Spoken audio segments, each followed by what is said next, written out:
পায়নি আর কী সমস্যাগুলো হতে পারে? কঠিন প্রশ্ন ভাই, এই যে বললাম না ক্যামেরার সামনে আপনি কঠিন প্রশ্ন করতেছেন। বাট হ্যাঁ, আমি বলবো যে দেখেন 3 ফরম্যাটে 3টা যখন ক্যাপ্টেন থাকবে, 3 জনের 3টা মত থাকবে। 3টা দল করার জন্য 3টা মত থাকবে, তখন হয়তো বা কনফ্লিক্ট হতে হতে পারে। কারণ আমাদের ন্যাশনাল টিমে পাইপলাইনে প্লেয়ার আছে, বাট আপনি যদি ইন্টারন্যাশনাল ক্রিকেট খেলতে চান, আমি মনে করবো না যে আমাদের পরিপূর্ণ সব প্লেয়াররা এখানে আছে।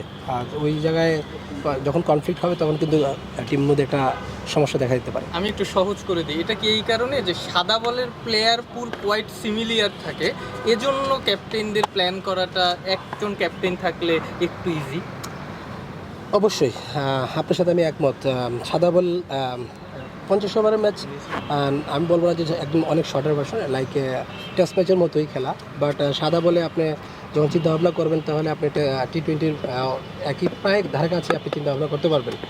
আর লাল বলে তো অবভিয়াসলি একটাই ফরম্যাট, ক্যাপ্টেন একটা নিয়ে চিন্তাভাবনা করবে কীভাবে কী করলে আমাদের টেস্ট ম্যাচটা ভালো হয়, আমরা কীভাবে আগাতে পারি। তো আমার মনে হয় যে হয়তো বা দুজন থাকলে হয়তো ভালো হতে পারতো। ঠিক আছে। ওকে বড় ভাই।